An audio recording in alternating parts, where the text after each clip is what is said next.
ഈ വാർത്താ മണിക്കൂറിലെ പ്രധാന റിപ്പോർട്ടുകളുമായി വാർത്താമഴ ആരംഭിക്കുന്നു. ഞാൻ എസ് വിജയകുമാർ. BJP വിരുന്നിന് വിളിച്ചപ്പോൾ ചില ബിഷപ്പുമാർക്ക് രോമാഞ്ചമുണ്ടായെന്ന മന്ത്രി സജി ചെറിയാന്റെ പരിഹാസത്തിന് മറുപടിയുമായി KCBC. സജി ചെറിയാന്റെ പ്രസ്താവന അനൗചിത്യം നിറഞ്ഞതെന്ന് KCBC വക്താവ് ജേക്കബ് പാലക്കാപ്പള്ളി പറഞ്ഞു. പ്രധാനമന്ത്രി ക്ഷണിച്ച യോഗത്തിലാണ് ബിഷപ്പുമാർ പങ്കെടുത്തത്. നവകേരള സദസ്സിൽ പങ്കെടുക്കുന്നതും ഇതുപോലെയാണെന്നും ജേക്കബ് പാലക്കാപ്പള്ളി പ്രതികരിച്ചു. പ്രധാനമന്ത്രി വിളിച്ച ഒരു ക്രിസ്മസ് ആഘോഷത്തിലാണ് രാജ്യത്തെ ക്രൈസ്തവ നേതാക്കന്മാർ പങ്കെടുത്തത്. അതിനോട് പ്രതികരിച്ചുകൊണ്ട് സംസ്ഥാനത്തെ ഒരു മന്ത്രി, ഉത്തരവാദിത്തപ്പെട്ട സ്ഥാനത്തിരിക്കുന്ന ഒരാൾ വളരെ മോശമായി അതിനോട് പ്രതികരിച്ചു എന്നത് വളരെ ദുഃഖകരമായൊരു കാര്യമാണ്. അദ്ദേഹം ഉപയോഗിച്ച വാക്കുകൾ ഔചിത്യരഹിതമായ വാക്കുകളാണ്.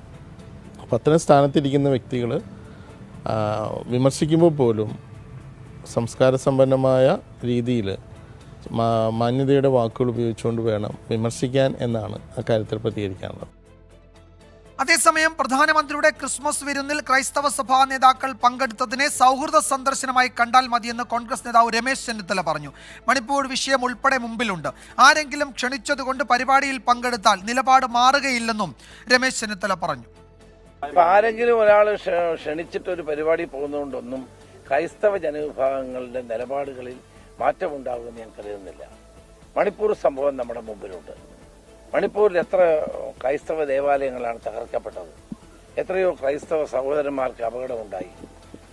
ഇന്ത്യയിലൊട്ടാകെ ക്രൈസ്തവ സമൂഹത്തിനെതിരായി എത്ര വലിയ വെല്ലുവിളിയാണ് BJP ഉയർത്തുന്നത്. മധ്യപ്രദേശ് പോലുള്ള സംസ്ഥാനത്ത് അധികാരമേറ്റെടുത്ത പിറ്റേ ദിവസം ക്രിസ്മസ് കരോൾ വേണ്ട എന്ന് പ്രഖ്യാപിക്കുകയുണ്ടായി. അങ്ങനെയുള്ള ആളുകളെ ക്രിസ്മസിന് ആഘോഷ പരിപാടിക്ക് വിളിച്ചാൽ അവരുടെ നിലപാടിൽ മാറ്റമുണ്ടാകുമെന്ന് ഞങ്ങളാരും വിശ്വസിക്കുന്നില്ല. അവര് മതേതര നിലപാടുകൾ ക്രൈസ്തവ സമൂഹം എന്നും പുലർത്തിയിട്ടുണ്ട്. അത് നാളെയും പുലർത്തും എന്നുള്ളതാണ് എന്റെ അഭിപ്രായം. അതിനിടെ സജി ചെറിയാനെതിരെ കേന്ദ്ര സഹമന്ത്രി V മുരളീധരൻ രംഗത്തെത്തി. അസഭ്യ പ്രസ്താവനകൾ നടത്തുന്നവർക്കാണ് CPM-ൽ കൂടുതൽ പരിഗണന.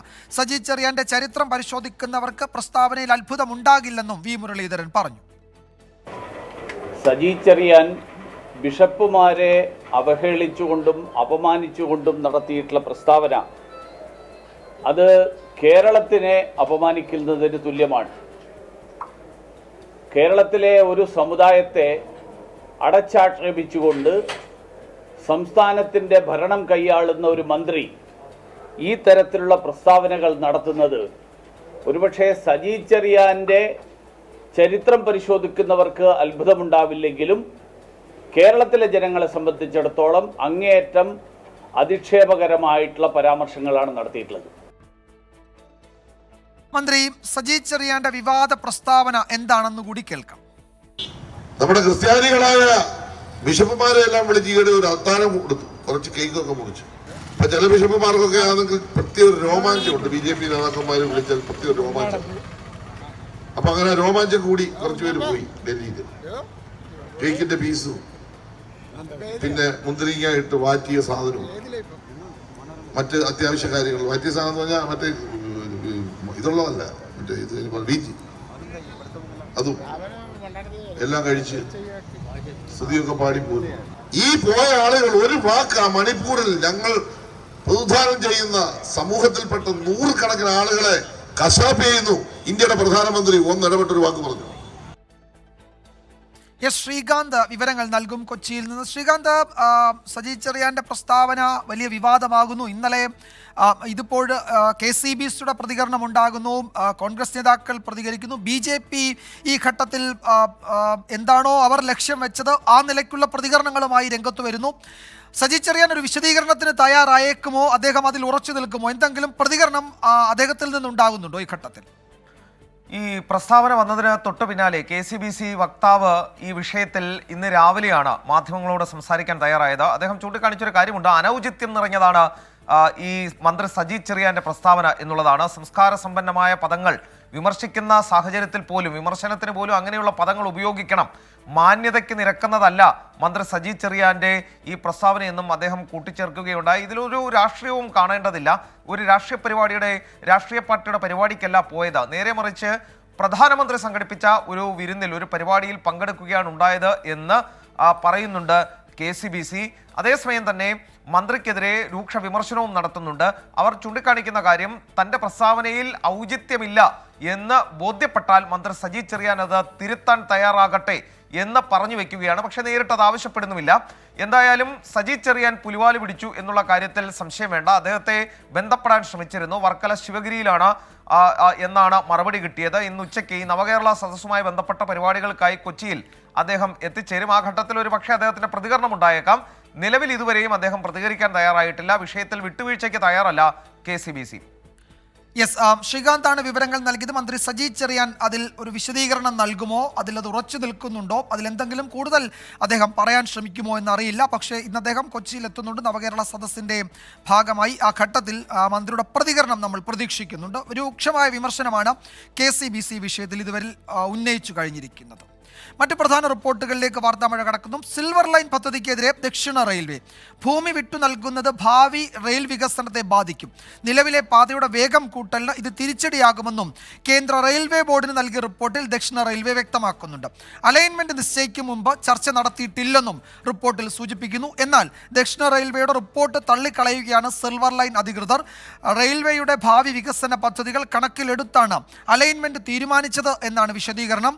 റെയിൽവേ മന്ത്രാലയം സിൽവർ ലൈൻ പദ്ധതിക്ക് തത്വത്തിൽ അംഗീകാരം നൽകിയിട്ടുണ്ടെന്നും ഈ ഘട്ടത്തിൽ അധികൃതർ ചൂണ്ടിക്കാട്ടുന്നുണ്ട്. സലീം മാലിക്കാണ് വിവരങ്ങൾ നൽകുന്നത് തിരുവനന്തപുരത്ത് നിന്ന്. സലീം, ഈ ദക്ഷിണ റെയിൽ ബോർഡിന് നൽകിയ റിപ്പോർട്ടിൽ ഏതൊക്കെ പശ്ചാത്തലത്തിലാണ് ഈ പദ്ധതിയോടുള്ള വിയോജിപ്പ് രേഖപ്പെടുത്തുന്നത് എന്ന് കൃത്യമായി പറഞ്ഞിട്ടുണ്ട്. എന്താണ് സിൽവർ ലൈൻ ഇപ്പോൾ അതിന് നൽകാനുള്ള മറുപടി? അത് രേഖാമൂലം നൽകിയിട്ടുണ്ടോ റെയിൽവേ ബോർഡിന്?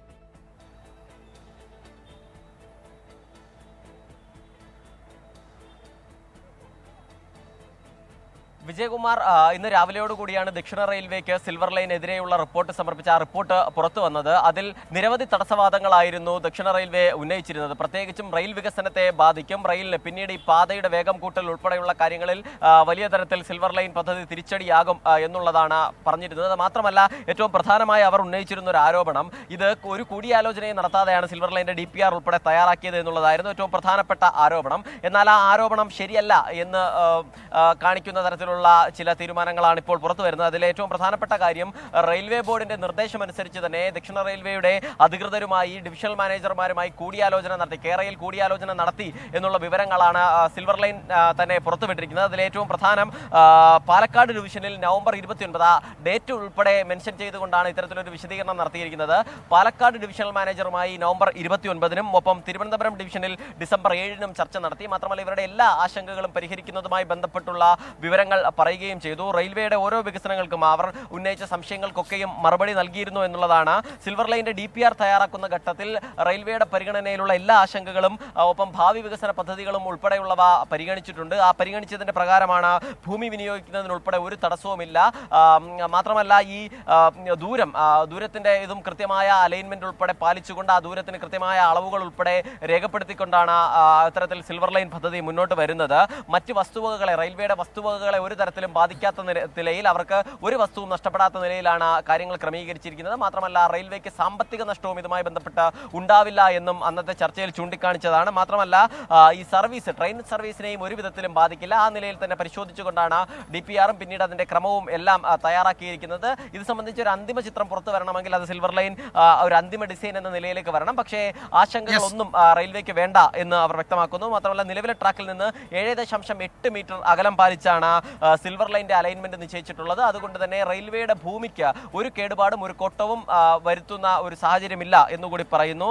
മാത്രമല്ല, നിലവിലെ പാത 4 വരിപ്പാതയാകുമ്പോൾ സ്വീകരിക്കേണ്ട മാനദണ്ഡങ്ങളൊക്കെ നേരത്തെ തന്നെ സിൽവർ ലൈൻ നിശ്ചയിച്ചു തീരുമാനിച്ചിട്ടുണ്ട് എന്നതുൾപ്പെടെയുള്ള വിശദീകരണമാണ് സിൽവർ ലൈൻ നൽകിയത്. അങ്ങനെ ആ തീരുമാനത്തിന്റെ അന്നത്തെ ചർച്ചയുടെ വിശദാംശങ്ങൾ പൂർണ്ണമായും പുറത്തുവിട്ടുകൊണ്ടാണ് സിൽവർ ലൈൻ ഇതൊരു ഔദ്യോഗിക മറുപടിയായി അവർ അറിയിച്ചതല്ല, പകരം അന്നത്തെ ചർച്ചയുടെ വിശദാംശങ്ങൾ പുറത്തുവിടുക മാത്രമാണ് ചെയ്തത്. അതോടുകൂടി ശരി സലീം, എന്തായാലും റെയിൽവേ ബോർഡിന് ദക്ഷിണ റെയിൽവേ നൽകിയ റിപ്പോർട്ട് ഈ പദ്ധതിയുമായി ചേർന്ന് നിൽക്കുന്നതല്ല. ആ പദ്ധതിയോടുള്ള അവരുടെ വിയോജിപ്പ് റെയിൽവേ ബോർഡിനെ ദക്ഷിണ റെയിൽവേ അറിയിച്ചിട്ടുണ്ട്. പക്ഷേ റെയിൽവേയുടെ ഭാവി വികസന പദ്ധതികൾ കണക്കിലെടുത്താണ് അലൈൻമെന്റ് തീരുമാനിച്ചതെന്നാണ് കേരളയിൽ വിശദീകരിക്കുന്നത്.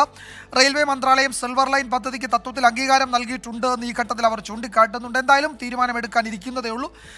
ദക്ഷിണ റെയിൽവേയുടെ റിപ്പോർട്ട് ഇക്കാര്യത്തിൽ നിർണായകമാണ്. സലീം മാലിക്കാണ് വിവരങ്ങൾ നൽകിയത് തിരുവനന്തപുരത്ത് നിന്ന്. വാർത്താമഴയിലേക്ക് വീണ്ടും സ്വാഗതം. പുതുവർഷത്തിൽ ചരിത്രം കുറിച്ച് ISRO എക്സ്പോസാറ്റ് വിജയകരമായി ഭ്രമണപഥത്തിലെത്തിച്ചു. തമോഗർത്തങ്ങൾ, ന്യൂട്രോൺ നക്ഷത്രങ്ങൾ തുടങ്ങിയ എക്സ്റേ സ്രോതസ്സുകളെക്കുറിച്ച് പഠിക്കുകയാണ് ലക്ഷ്യം. 10 പേലോഡുകളും ഭ്രമണപഥത്തിലെത്തിച്ചു. അഭിമാന നേട്ടമെന്ന് ISRO ചെയർമാൻ ഡോക്ടർ സോമനാഥ് പറഞ്ഞു. ഗഗൻയാൻ വിക്ഷേപണം ഈ വർഷം ഉണ്ടാകുമെന്നും അദ്ദേഹം അറിയിച്ചു. On 1st January 2024, yet another successful mission of PSLV has been accomplished. PSLV C-58 has placed the primary satellite ExpoSat in the desired orbit of 650 kilometer, 6-degree inclination, and we'll be waiting for the exact orbital parameters that will just now come. And we are also waiting for the satellite to have its solar panel deployed. That also will come in a few seconds from now. ISROയുടെ വിശ്വസ്ത പര്യവേക്ഷണ വാഹനമായ PSLVയുടെ 60ാം വിക്ഷേപണമാണിത്. തിരുവനന്തപുരം പൂജപ്പുരയിലെ LBS institute of technology for വിമനിലെ വിദ്യാർത്ഥികൾ രൂപകൽപ്പന ചെയ്ത VSATും ദൗത്യത്തിന്റെ ഭാഗമായി. മനേഷ് മൂർത്തി വിവരങ്ങൾ നൽകും ചെന്നൈയിൽ നിന്ന്. മനേഷ്, ISROയെ സംബന്ധിച്ച് ഇത് വളരെ പ്രധാനപ്പെട്ട ഒരു വർഷമാണ്. അതിന്റെ തുടക്കത്തിൽ തന്നെ വലിയൊരു നേട്ടം ഉണ്ടാകുന്നു. ഇപ്പോൾ ഗഗൻയാൻ ഈ വർഷം നടക്കാനിരിക്കുന്നു. ആദിത്യ L1ന്റെ അത് വിജയകരമെന്ന് ഏറെക്കുറെ ഉറപ്പിക്കാം. അതിൻ്റെ അന്തിമ വിശകലനത്തിനുള്ള സമയമാകുന്നതേ ഉള്ളൂ. എന്തൊക്കെയാണ് മറ്റു വിവരങ്ങൾ മനീഷ്?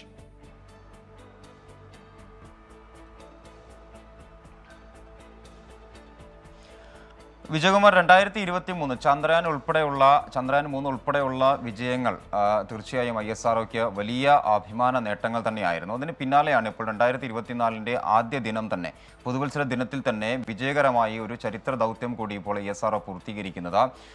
എക്സ്പോസാറ്റ് എന്ന് പറയുന്ന എക്സ്പോസാറ്റ് ഇന്നിപ്പോൾ കൃത്യമായി തന്നെ വിക്ഷേപിച്ചിരിക്കുന്നു. 9:10 വിക്ഷേപണം. അത് വളരെ കൃത്യമായി നേരത്തെ പറഞ്ഞുറപ്പിച്ചതുപോലെ തന്നെ കൃത്യമായി തന്നെ അതിൻ്റെ എല്ലാ സ്റ്റേജുകളും വളരെ കൃത്യമായി തന്നെ പൂർത്തീകരിച്ചുകൊണ്ടാണ് എന്തായാലും അതിപ്പോൾ വിജയകരമായി വിക്ഷേപിച്ചിരിക്കുന്നത്. പ്രധാനമായും 2 കാര്യങ്ങളാണ്. രണ്ട്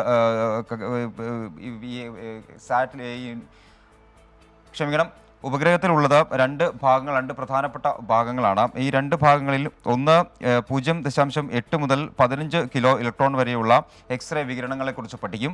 മറ്റൊന്ന് 8 മുതൽ 40 കിലോ ഇലക്ട്രോൺ വരെയുള്ള പൊളിക്സ് എന്ന് പറയുന്ന ഒരു ഉപകരണമാണ്. അത് അങ്ങനെ ഈ 2 ഭാഗങ്ങളായാണ് എന്തായാലും ഈ എക്സ്പോസാറ്റിൽ ഉള്ളത്.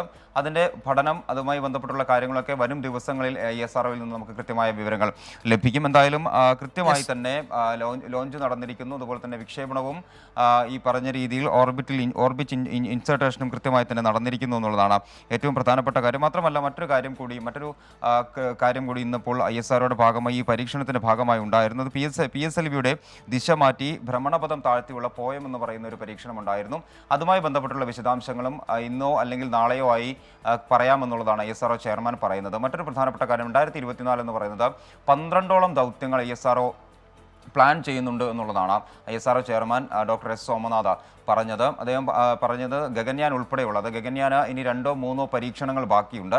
അതിനുശേഷമായിരിക്കും മനുഷ്യനില്ലാതെ ഒരു തവണ ഗഗൻയാൻ ദൗത്യം നടക്കുക. അതിനുശേഷമായിരിക്കും മനുഷ്യരെ ഉൾപ്പെടുത്തിയുള്ള ഒരു ദൗത്യം ഉണ്ടാവുക. എന്തായാലും 2024 ഇത്തരം പരീക്ഷണങ്ങളെല്ലാം തന്നെ നടക്കുമെന്ന ശുഭാപ്തി വിശ്വാസം എന്തായാലും 2024 ISROയെ സംബന്ധിച്ച് നിർണായകമാണ്. അതിന്റെ തുടക്കം, വിജയകരമായ ഒരു തുടക്കമാണ് ഇന്നുണ്ടായിരിക്കുന്നത്.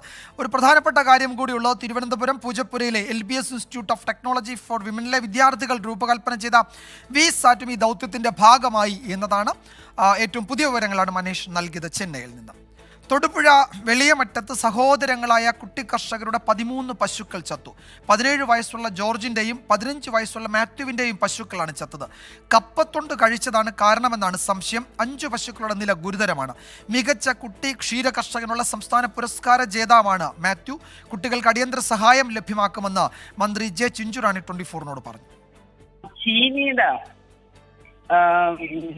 തൊലി ഉണങ്ങിയത് കഴിച്ചതാണ് ഈ കുഞ്ഞിന് ഈ പശുക്കൾക്ക് ഇത്രയധികം ബുദ്ധിമുട്ടുണ്ടായതെന്നുള്ളതാണ്. കഴിഞ്ഞ ഒരാഴ്ചയായിട്ട് നിരന്തരം അത് കൊടുത്തുകൊണ്ടിരിക്കുകയാണ്.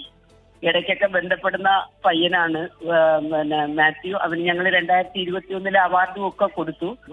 ഇപ്പൊ ഞാൻ മാത്യുവിനെ നേരിട്ട് വിളിച്ചിരുന്നു. അവിടെ ഉണ്ടായ സംഭവവികാസങ്ങൾ പയ്യൻ പറഞ്ഞിരുന്നു. അപ്പൊ അവർക്ക് വേണ്ടുന്ന സഹായങ്ങൾ ഞങ്ങൾ ഇനി അടിയന്തരമായിട്ട് ചെയ്യാനുള്ള സംവിധാനമാണ് ഇപ്പോൾ ആലോചിക്കുന്നത്. അതേസമയം പശുക്കൾ ചത്തതിനെക്കുറിച്ച് വിശദമായ പരിശോധന നടത്തുമെന്ന് ഇടുക്കി ജില്ലാ ക്ഷീരവികസന വകുപ്പ് ഓഫീസർ ഡോക്ടർ ഡോളസ് പ്രതികരിച്ചു. പ്രാഥമികമായിട്ട് നമ്മളിത് അറിയാൻ കഴിഞ്ഞത് കപ്പയിലുള്ള സയനൈഡ് പോയിസണിംഗ് ആണ്. അപ്പോൾ തീർച്ചയായിട്ടും ഇത് നമ്മളൊരു ദുരന്തമായിട്ടാണ് കണക്കാക്കിയിരിക്കുന്നത്. തീർച്ചയായിട്ടും നമ്മൾ ക്ഷീരസംഘങ്ങളും സംഘം പ്രതിനിധികളും ത്രിതല പഞ്ചായത്തും എല്ലാം ചേർന്ന് ഇവർക്ക് സഹായിക്കും. 100% ഇവരെ സപ്പോർട്ട് ചെയ്യും എന്നുള്ളതാണ് നമ്മളുടെ തീരുമാനം. വിഷ്ണു സുരേഷ് ഇടുക്കിയിൽ നിന്ന് വിവരങ്ങൾ നൽകും. വിഷ്ണു, വലിയ ദുരന്തമാണ് ആ കർഷകർക്ക്, ആ കുട്ടി കർഷകർക്ക് സംഭവിച്ചത്. ഇതിൻ്റെ കാരണം ഈ മരച്ചീനിയുടെ തൊണ്ട് അത് കഴിച്ചത് തന്നെയാണെന്ന് ഔദ്യോഗികമായി സ്ഥിരീകരിച്ചിട്ടുണ്ടോ?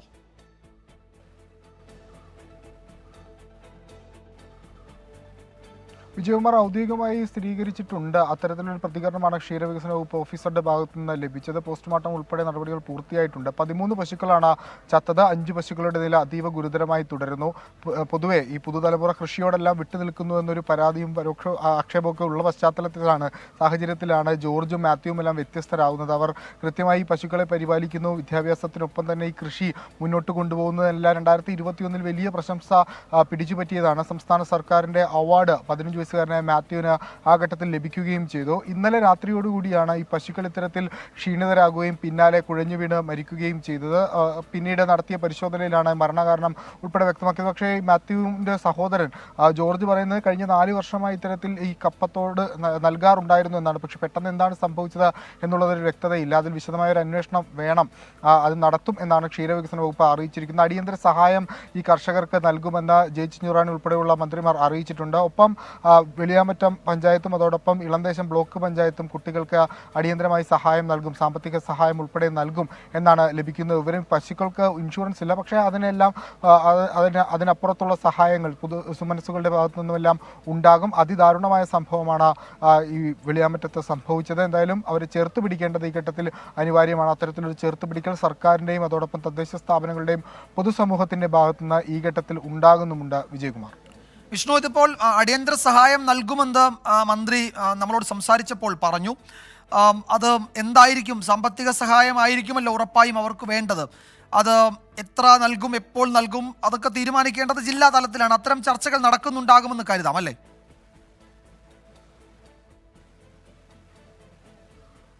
വിജയകുമാർ, മന്ത്രിയുടെ നിർദ്ദേശം എത്തിയ പശ്ചാത്തലത്തിലാണ് ക്ഷീരവികസന വകുപ്പ് ഉദ്യോഗസ്ഥൻ വീട് സന്ദർശിച്ചത്, ഈ മരണകാരണം ഉൾപ്പെടെ വ്യക്തമാക്കുകയും ചെയ്തത്. ഇനിയൊരു പ്രാഥമിക ചർച്ച ത്രിതല പഞ്ചായത്തുമായി ബന്ധപ്പെട്ട് നടത്തും. അതിനുശേഷമായിരിക്കും ഏത് തരത്തിലുള്ള സഹായമാണ് ഈ കുടുംബത്തിന് നൽകേണ്ടത് എന്നുള്ള കാര്യത്തിൽ ഒരു വ്യക്തത നൽകുക. ഒരുപക്ഷെ മിൽമ ചെയർമാൻ അല്പസമയത്തിനകം തന്നെ വീട്ടിലേക്ക് എത്തും. ഒരു അടിയന്തര സഹായം, താൽക്കാലിക ഒരു സഹായം നിലവിൽ പ്രഖ്യാപിക്കുമെന്നാണ് മനസ്സിലാകുന്നത്. അത് എത്ര തുകയായിരിക്കും, എന്ത് സഹായമായിരിക്കും എന്നുള്ള കാര്യത്തിൽ ഇപ്പോഴും ഒരു അന്തിമ തീരുമാനത്തിലേക്ക് എത്തിയിട്ടില്ല. അത് മന്ത്രിയുടെ വരവിന് ശേഷമായിരിക്കും. ഒരുപക്ഷെ മന്ത്രി നാളെ ഇങ്ങോട്ടേക്ക് എത്തുമെന്നാണ് നിലവിൽ നമ്മൾ മനസ്സിലാക്കുന്നത്. ഒരുപക്ഷെ ആ സന്ദർശനത്തിന് ശേഷമായിരിക്കും അത്തരത്തിലൊരു പ്രഖ്യാപനത്തിലേക്ക് കാര്യങ്ങൾ എത്തുക. എന്തായാലും അടിയന്തര സഹായം എത്രയും പെട്ടെന്ന് വരും മണിക്കൂറുകളിൽ തന്നെ ഈ കുടുംബത്തിന് ലഭ്യമാക്കുമെന്ന് അറിയിച്ചിട്ടുണ്ട്. വിജയകുമാർ. വിഷ്ണു, ഈ ജോർജും മാത്യുവും 2 കുട്ടി കർഷകരാണല്ലോ. അതിൽ സംസ്ഥാന സർക്കാരിൻ്റെ പുരസ്കാര ജേതാവ് കൂടിയാണ് അവരുമായി സംസാരിക്കാൻ കഴിഞ്ഞിരുന്നു. അവരെന്താണ് പറയുന്നത്? ജമാർ, ജോർജുമായി സംസാരിച്ചിരുന്നു. മാത്യു നിലവിൽ ആശുപത്രിയിലാണ് എന്നുള്ളതും ഒരു സങ്കടകരമായ വാർത്തയാണ്. മാത്യുവിന് ചില അസ്വാസ്ഥ്യങ്ങൾ ഉണ്ടായതിനെ തുടർന്ന് മാത്യുവിനെ ആശുപത്രിയിൽ പ്രവേശിച്ചു. ആരോഗ്യനില വീണ്ടെടുത്തിട്ടുണ്ട്, ആശങ്കപ്പെടേണ്ട സാഹചര്യമൊന്നുമില്ല. മാത്യു അത്രയും ക്ലോസ് ആയിരുന്നു ഈ പശുക്കളുമായി. മാത്യു ആണ് ഈ പശുക്കളെ വൈകിട്ട് കുളിപ്പിക്കാൻ കൊണ്ടുപോകുന്ന അത്തരം കാര്യങ്ങളൊക്കെ ചെയ്തത്. അത് 2021 വാർത്ത ചെയ്യുന്ന ഘട്ടത്തിലെല്ലാം മാത്യുവിന് ഈ പശുക്കളുമായുള്ള ബന്ധങ്ങൾ നമ്മൾ നേരിട്ട് തന്നെ കണ്ടറിഞ്ഞിട്ടുള്ളതാണ്. പക്ഷേ നിലവിൽ ഈ ദുഃഖം താങ്ങാനാകാത്തൊരു പശ്ചാത്തലത്തിലാണ് മാത്യുവിനെ നിലവിൽ ആശുപത്രിയിൽ പ്രവേശിപ്പിച്ചത്. ജോർജുമായി നമ്മൾ സംസാരിച്ചിരുന്നു. ജോർജാണ് പറഞ്ഞത് 4 വർഷം മുമ്പ് തന്നെ ഇത്തരത്തിൽ ഈ മരച്ചീനി തൊണ്ട് പശുക്കൾക്ക് നൽകിയിരുന്നു എന്നുള്ളത്. ഇന്നലെ വൈകിട്ടും സമാനമായ രീതിയിൽ മരച്ചീനി തൊണ്ട് നൽകിയിരുന്നു. അതിനിടയിലാണ് പെട്ടെന്ന് അവർ രണ്ടുപേരും വീട്ടിലുണ്ടായിരുന്നില്ല, മറ്റൊരിടത്തായിരുന്നു. പെട്ടെന്ന് ഈ പശുക്കൾ ഇത്തരത്തിൽ അബോധാവസ്ഥയിലാവുന്ന കാഴ്ച കണ്ട് അവർ വീട്ടിലേക്ക് വരികയായിരുന്നു. അന്ന് പെട്ടെന്ന് തന്നെ ഈ പശുക്കളെ അഴിച്ചുവിട്ടു, തൊഴുത്തിൽ നിന്ന് അഴിച്ചുവിട്ടു. ശരി വിഷ്ണു, എന്തായാലും അതിൽ പരിശോധന നടക്കുന്നുണ്ട്. അവരെ സഹായിക്കുമെന്ന് സർക്കാർ അറിയിച്ചിട്ടുണ്ട്. കപ്പത്തൊണ്ട് കഴിച്ചതാണ് കാരണം എന്ന് സംശയിക്കുന്നു. 5 പശുക്കളുടെ നില ഗുരുതരമാണ്. മികച്ച കുട്ടി ക്ഷീരകർഷകനുള്ള സംസ്ഥാന പുരസ്കാര ജേതാവ് കൂടിയാണ് മാത്യു. കുട്ടികൾക്ക് സഹായം നൽകുമെന്ന് മന്ത്രി പറഞ്ഞിട്ടുണ്ട്. ജില്ലാ ഭരണകൂടവും അറിയിച്ചിട്ടുണ്ട്. മിൽമ ഭാരവാഹികളും ഒക്കെ അറിയിച്ചിട്ടുണ്ട്. വിഷ്ണു സുരേഷാണ് വിവരങ്ങൾ നൽകിയത് ഇടുക്കിയിൽ നിന്ന്. ഈ റിപ്പോർട്ടോടെ വാർത്താമഴ അവസാനിക്കുന്നു. കാണാം. ഗുഡ് ആഫ്റ്റർനൂൺ വിത്ത് ഹാഷ്മി. നമസ്കാരം. 24 അഞ്ചിന്റെ വജ്രത്തിളക്കം. ലോകത്തെവിടെയായാലും ഏത് സമയത്തും 24 വാർത്തകളും ഓഗ്മെന്റഡ് റിയാലിറ്റി പാക്കേജുകളും എക്സ്പ്ലെയിനറുകളും വിശദമായി കാണാൻ ഞങ്ങളുടെ യൂട്യൂബ് ചാനൽ നിങ്ങൾക്ക് സബ്സ്ക്രൈബ് ചെയ്യാം.